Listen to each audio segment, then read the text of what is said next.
Screen time is a difficult thing, and I think COVID changed a lot of parents' thoughts on how much screen time is acceptable because we all were attached nonstop. So if you gave your child screen time for 2 hours, how would they do school? So you really have to isolate what constitutes the screen time limit.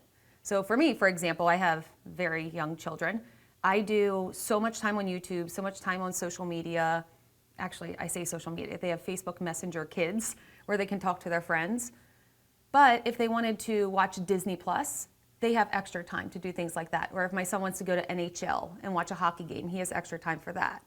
Because they're smart. And as soon as their screen time limit comes up, they go to the TV. We have a smart TV. And then I hear them into the remote saying, on YouTube, show me this. So they're using the TVs to get beyond the screen time limits. So it really just depends, honestly, I would say, on the week. Let them earn things. And that's what I would do too. Like they could earn extra 15 minutes of screen time if they make their beds or do additional things. But what I don't want personally as a parent is my child only watching things all day, because at some point they're going to see something you may not know that they're actually watching. So you just have to be wise about it.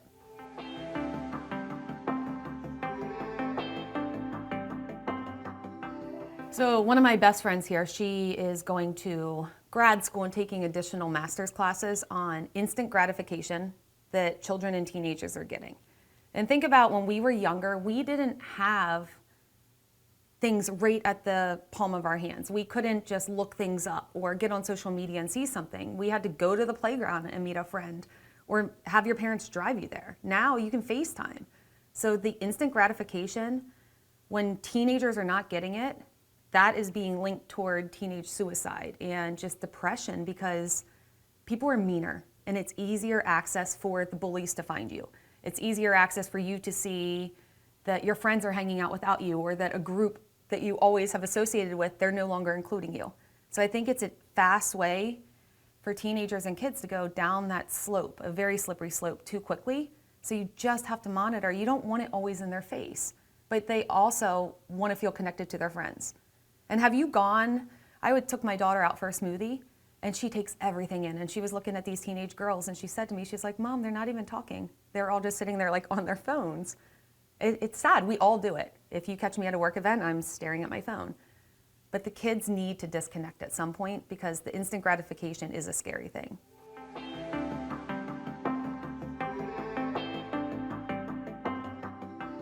Cyberbullying is a really, really nasty thing, and it happens with all age ranges, from little kids through adults. If you think about it, look at all the public figures who are people reading things when they read their own tweets, like saying horrible things about them. It happens everywhere because it's so easy to hide behind technology.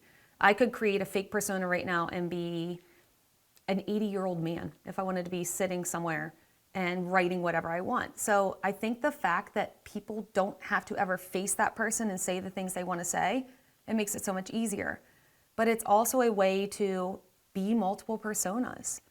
And what's horrible is you never want your child to be the bully, but you also don't want your child to be bullied. And I know my pediatrician talks to my son all the time about cyberbullying. He's going to talk to you, I'm sure, about cyberbullying. He knows very well what it is.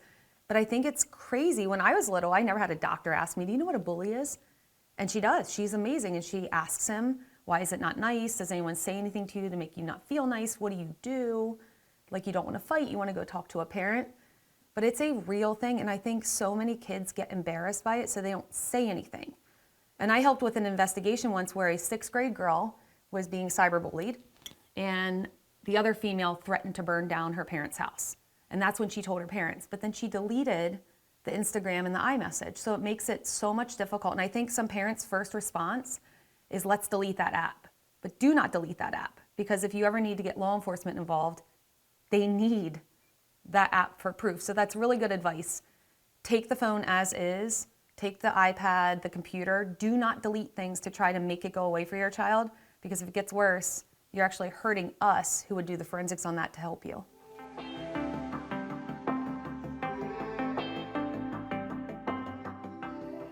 When it comes to social media, this is a very slippery slope. So this is obviously where everyone wants to be social and socialize and post all the good of their lives. That's what's really tricky. It's the fake side of most people's lives.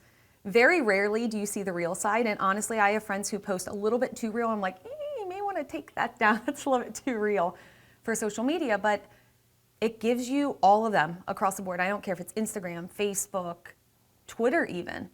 It is almost like a false sense of who you are. It's the happiness factor, which is good. And I categorize, if you look at my social media and then think about a teenager or a child, mine are all different. Twitter is professional. That is professional Heather. That's where I do my digital forensic stuff. Facebook, I try to keep it like family and fun and friends. And then Instagram is almost all my children. So it's all different worlds. And then I have a secret Instagram for like my workout stuff. So all these things are like different planets that I live in, and very few people, maybe a handful, evolve in all of them. So think about your kids.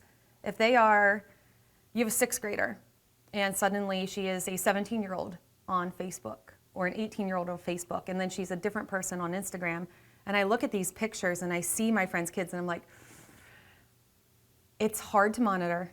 It's hard to keep them safe, but I would say be their friends, make sure you know who they're friends with, and not always check in, but if you see something that's alarming, have a discussion with your child on why did you post that picture? Why is this thing here? You can't wear t-shirts like that. This is inappropriate, because I know we'll get to it, but digital footprint. Once it's there, someone may save a screenshot forever. So all social media is risky, but I feel like it's necessary. There's no way you're going to fight your child on that.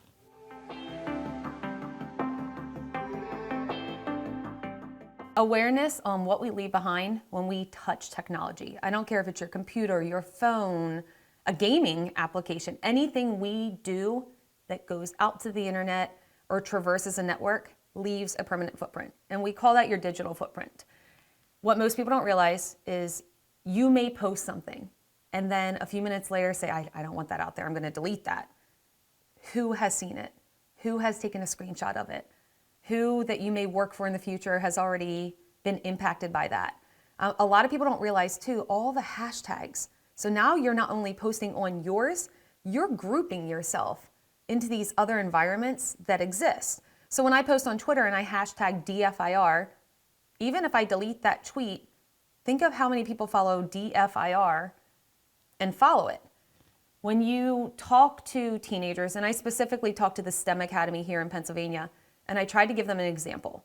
I took a picture with Snapchat, showed them, deleted it, it was removed. I hooked it up to my computer and I recovered everything. And the looks on their faces, it was awesome. I'm like, that's what I'm here for. What you put out there is always there. So you're trying to get a job. As an employer and people who I've done hiring, I look at your social media. I will Google your name and I will go beyond page 1 and I will see what I can see on you. What does the world think of you? What does Google have on you? What kind of picture? So let's say you were in college last year and maybe you went to some parties and you made some interesting decisions. They're photographed. Think about Halloween costumes. People don't think about this. You go out for Halloween, who are you portraying? Now you're posted, you're tagged. These things can haunt you forever. And I try to tell people what touches the internet, assume it's there forever. Do not let your past haunt you. Don't put things out there that you don't want everyone to see forever.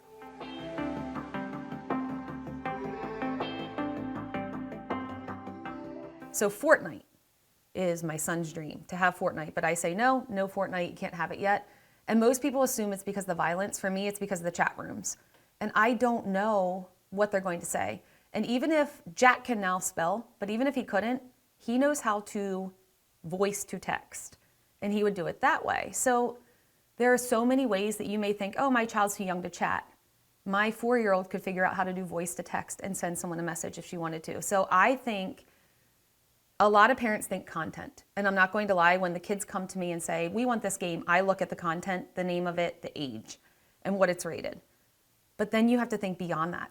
Okay, so maybe it's a shooting game, or maybe it's a jumping game where they're jumping off extreme things and your child could be hurt, or they're learning weird tricks. Or there's this game called Freddy's Nightmares or Freddy's 5 Nightmares. And my daughter watched it and she's like, I'm so afraid of Freddy. I'm like, what is this? And she's like, Freddy Krueger hides in this house and you run through and then he jumps out and scares you and there's all these monsters and then you try to kill. I'm like, why are you watching this? because she was hanging out with a 13-year-old at the beach and he had it on his phone. So this is where you have to think of all of the things. Is it going to scare your child? But ultimately, who are they talking to? Who are in these game rooms? What kind of competitions spur from these games? Like it was on the news the other day that some kid attacked another child, or sorry, not a child. Some kid attacked another kid, another teenager, over losing a video game. It's crazy. But the extreme challenges, and people will play this all night long. I have friends whose husbands will game all night long. So they get home from work and they will sit in their chairs, they have their special gaming chairs, and they game until like 4 a.m. So now you're not sleeping, you're tired, you're in these chat rooms. It's risky.